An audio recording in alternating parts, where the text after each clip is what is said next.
Imaginez un instant, une seule décision, prise par une seule institution, qui pourrait soit faire exploser le Bitcoin vers des sommets jamais vus, soit déclencher une chute brutale. C'est ce pari à plusieurs milliards de dollars qu'on décortique aujourd'hui. Voilà toute la question. On est face à un choix binaire, avec deux issues radicalement opposées pour le Bitcoin. D'un côté, une spirale haussière incroyable, de l'autre, un effondrement potentiel. Et tout ça va se jouer à une date bien précise.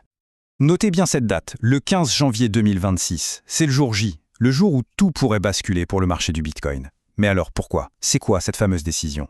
Bon, rentrons dans le vif du sujet. Pour bien comprendre l'enjeu, il faut d'abord savoir qui pose la question. Et quelle est cette question si cruciale? L'arbitre de toute cette histoire, c'est MSCI. Et attention, ce n'est pas n'importe qui. C'est un poids lourd de la finance mondiale. Leurs indices, comme le MSCI World, servent de boussole à des milliers de milliards de dollars d'investissement. Autant dire que quand MSCI parle, tout le monde écoute.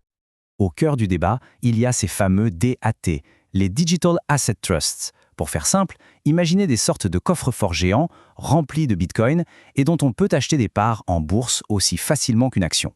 C'est la porte d'entrée pour les investisseurs traditionnels dans le monde des cryptos.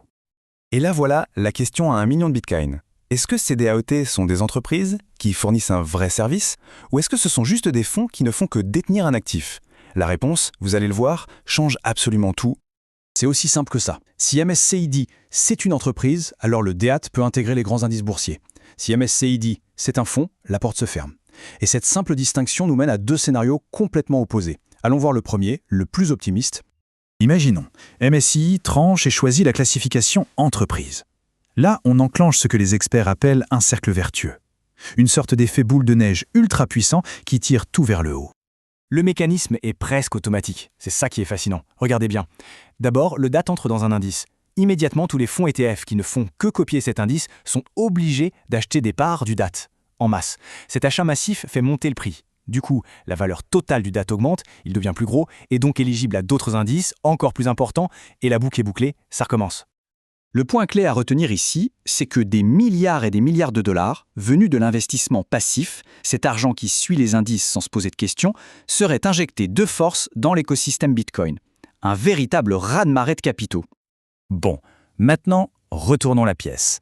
Que se passe-t-il si MSCI penche de l'autre côté et dit que les DIT sont de simples fonds?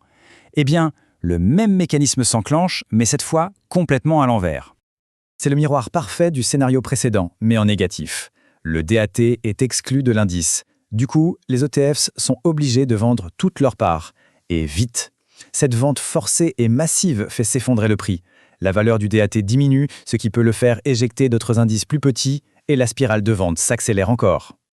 En clair, on passerait d'un robinet d'achat grand ouvert à une vanne de vente forcée. Un retournement complet de situation qui pourrait être, oui, dévastateur pour le prix à court terme. D'accord, on a donc les deux scénarios possibles, le rêve et le cauchemar. Mais la vraie question, c'est comment MSCI va-t-il trancher? Sur quelle base vont-ils prendre leurs décisions? MSCI a sa propre méthodologie, sa petite checklist. Sur des critères comme la taille ou la liquidité, pas de problème, les dates cochent toutes les cases. Mais tout, absolument tout, se joue sur le dernier point, le plus subjectif, la nature même de l'actif. Voilà le cœur du problème. Est-ce que le fait de sécuriser des bitcoins, de gérer toute l'infrastructure, de facturer des frais pour ça, est-ce que c'est une vraie activité d'entreprise, un peu comme une fintech? Ou est-ce qu'au fond, ça reste juste une coquille dont le seul but est de refléter le prix du bitcoin? C'est toute la question. MSCI va donc devoir mettre les arguments dans la balance. Alors regardons un peu ce que chaque camp peut avancer pour défendre son point de vue. On voit bien ici que le dilemme est total. D'un côté, pour dire que c'est une entreprise, l'argument c'est que ces DAT fonctionnent comme des boîtes de la tech. Elles facturent des frais pour un service bien réel de gestion et de sécurité. C'est un vrai business. Mais de l'autre côté, on peut rétorquer que leur but final, ce n'est pas de créer de la valeur comme une entreprise classique. C'est juste de suivre un prix. Maintenant, si on regarde l'option fonds, l'argument pour, ce serait de dire le Bitcoin est une classe d'actifs majeure, il faut le reconnaître. Sauf que l'argument contre, c'est que ça viendrait brouiller les pistes. Un indice boursier, à la base, c'est fait pour suivre des entreprises qui produisent des choses, pas des coffres forts à crypto. Bref, c'est un vrai casse-tête.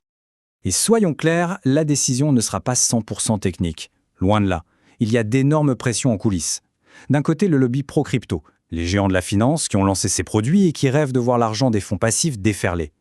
De l'autre, les régulateurs, qui sont sûrement un peu frileux à l'idée d'exposer l'épargne de millions de personnes à la volatilité, disons, légendaire du Bitcoin.